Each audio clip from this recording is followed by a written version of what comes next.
Thank you, Ashley. Thank you, all of you, for coming. Thank you, brilliant panelists. This is amazing. In 1989, the year Kimberly Crenshaw coined the term intersectionality, Anya Lumba published Gender, Race, and Renaissance Drama, including some of the first analyses of Shakespearean intersectionality.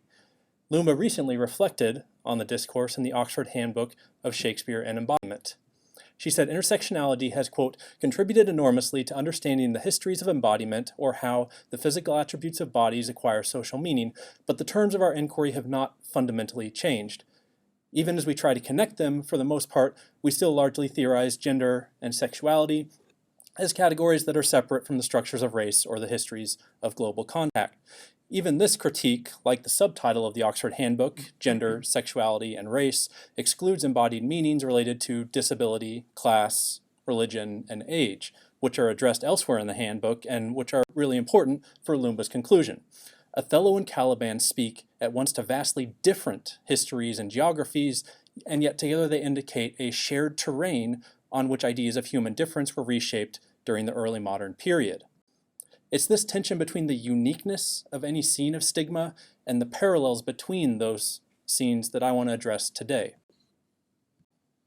From the Latin vitium, defect, the word vice in the 16th century indicated a deficiency in something. It was defined negatively, defined by what it was not. In Tudor moral comedy, the vice character was the son of Satan, the root of all evil, the lord of misrule, the fool of the festival, a chorus commenting on himself and others run off the stage at the end of the play. The fusion of comedy and tragedy in the vice allowed English dramatists before Shakespeare to capture the complexity of sin and evil, alluring in the carnal pleasure they provide, disgusting in the social harm that they cause. Shakespeare adapted the vice to structure his tragicomic depiction of Richard III's deformity, then returned to that tragicomic figure in the following years to depict Aaron the Moor's black skin and Philip Faulconbridge's bastard birth. That movement expands the phenomenon represented from physical deformity, an aspect of Richard's body, to social stigma, a feature of the marked character's situation in life. This suggests a sense of normalcy circulating in early modern England, even though, as Leonard Davis has argued, the word normal did not become popular until the mid-19th century and is not a trans-historical concept. Valerie Traub is currently working on a, quote, genealogy of the concept of the normal, what she calls the prehistory of normality. I think the rise of normalcy was the negation of already circulating, though nowhere codified, social tags of abnormality.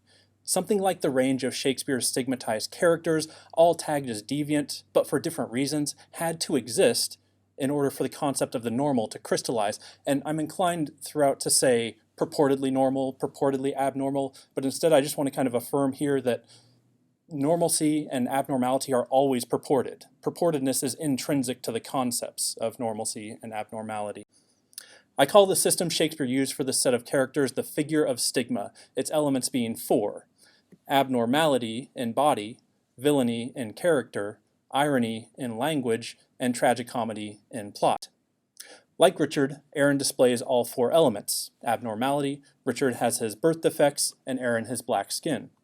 Villainy, both Richard and Aaron are murderers, Machiavels, and merry tricksters in the tradition of the vice and the devil. Irony, each establishes an intimacy with the audience, speaking to us in soliloquies and asides, eliciting sympathy and securing support. Just as Catherine Shop Williams reads Richard's deformity as a technology of performance, Ayanna Thompson says Aaron's black is better moment is the first black power speech in English literature. And tragicomedy. Richard is killed by the Earl of Richmond, who becomes King of England, and Aaron by Lucius Andronicus, who becomes Emperor of Rome, virtue and vice getting their just deserts. Richard and Aaron also experience stigma similarly.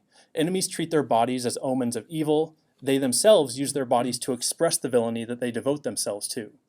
Both show the competing tropes of stigma in the Renaissance: stigma as metaphor, sign of villainy; stigma as metonymy, as cause of villainy.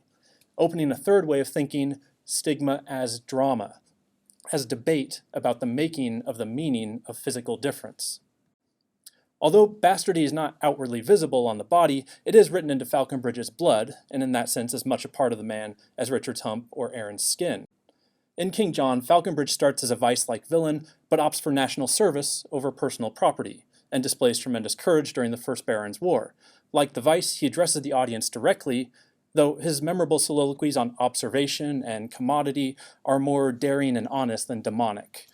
And he isn't slain by the new sovereign at the end of the play. He has the last words, a defiant speech of English unity in the face of French aggression. Faulconbridge starts as Richard III, ends up as Henry V. Physical deformity, racial difference, and bastardy are very different things, but Shakespeare used the same system for them because he understood them not in terms of what they were, but in terms of what they were not. They were not, to him, normal. And to someone who's looking from that perspective, they are the same and can follow the same system. The figure of stigma then became the system for many of Shakespeare's stigmatized vice-like villains, including Shylock, Don John, Falstaff, Thersites, Edmund, and Caliban, Shakespeare variously employing, adapting, and resisting the figure of stigma.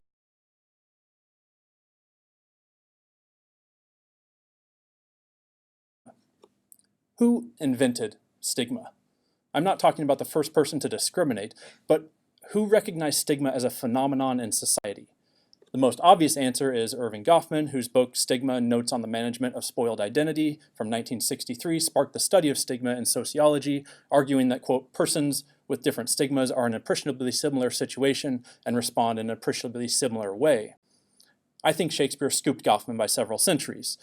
During the period of roughly 1589 to 96, Shakespeare invented the notion of stigma that Goffman later theorized.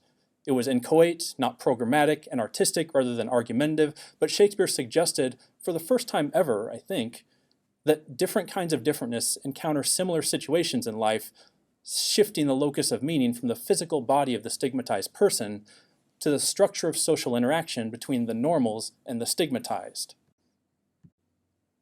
Crenshaw coined the term intersectionality to refer to the convergence of systems of discrimination directed toward different identities and people who are multiply burdened.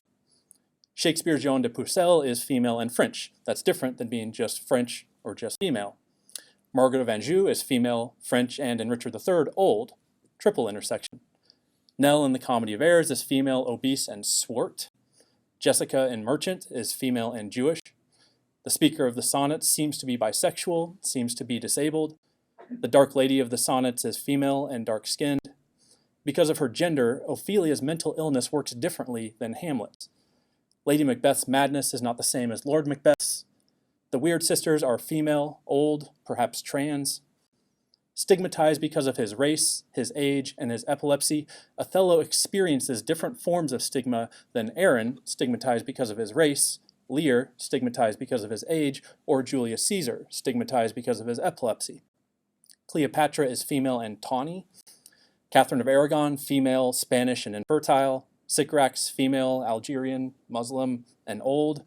Caliban, Algerian, poor, physically deformed. Yet these were only illusory intersectionalities. Women were largely played by boys. Black and brown characters were played by white actors. Almost every intersectionality on the early modern stage was written and performed by a white man. Important exceptions still came from royalty and nobility. Then there's this other kind of intersectionality, the intersection of physical deformity, racial and religious minority, and bastardy in Shakespeare's mind, which isn't really intersectionality as Crenshaw talks about it, and actually is in tension with intersectionality because it concerns commonalities across different axes of identity. So I think we need a new term for it. Crenshaw has used intersectionality 102 to indicate activist solidarity. And the term intersectionality is famously used and abused to mean many different things. I'm going to use the term cross-sectionality. I like the sound that the sound of the term cites Crenshaw, but in differentiating itself, it respects her original definition of intersectionality while identifying an adjacent concept. If intersectionality addresses the convergence of multiple axes of oppression in an individual, cross-sectionality concerns the parallels in the many different scenes of stigma. Of course, not all forms of stigma work the same. A woman like Rosaline experiences different forms of stigma than an alcoholic like Bardolph. A racially marked man like the Prince of Morocco experiences different forms than a religiously marked man like Malvolio. The life of MacMorris, stigmatized for his Irishness, is different than that of Old Gobbo, stigmatized for his blindness. Overarching parallels and scenes of stigma exist alongside particularities and intersectionalities. My experience with stigma comes from alcoholism, so 20 years sober this past summer. The health challenges of getting clean and sober were overlain with the social challenges of being stigmatized as an alcoholic in small-town Kansas.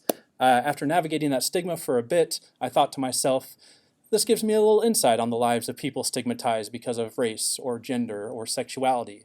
And then I lived a little bit more, and I thought, that was fucking presumptuous. The truth is that all stigmatized people have shared experiences and unique experiences. Intersectionality helps us identify the uniqueness of any scene of stigma. Cross-sectionality helps us see commonalities. Behind cross-sectionality is normalcy, the cultural positioning of the straight, white, cis, Christian, able-bodied, upper-class, middle-aged man as normal, and deviations from that identity as stigmatizable abnormalities. Normalcy produces the parallels in cross-sectionality because in this system, the identities stigmatized are defined not by what they are, but by what they are not.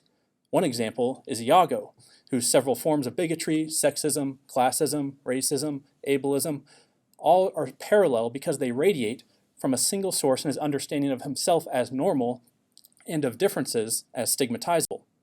In conclusion, I apologize for the rudimentary drawing here, but maybe it's a prompt for conversation. Once those nowhere codified but everywhere understood social claims of abnormality crystallize in an equally unspoken sense of normalcy, the bigotries of normalcy produce the cross-sectionality in the scenes of stigma. As those forms of stigma play out in history and society, those cross-sectional parallels are diminished by the particularities of the identity in question. Those particular forms of stigma play out in isolation, but also combine in cases of intersectionality. At the same time, the cross-sectionality of stigma is the basis of solidarity. Cross-sectional resistance means an attack against one stigmatized identity is an attack against all. Intersectionality is only a challenge to solidarity when it forgets about cross-sectionality. The best form of solidarity acknowledges both the particularities and intersectionalities that distinguish us and the cross-sectionality by which we are united. Thank you.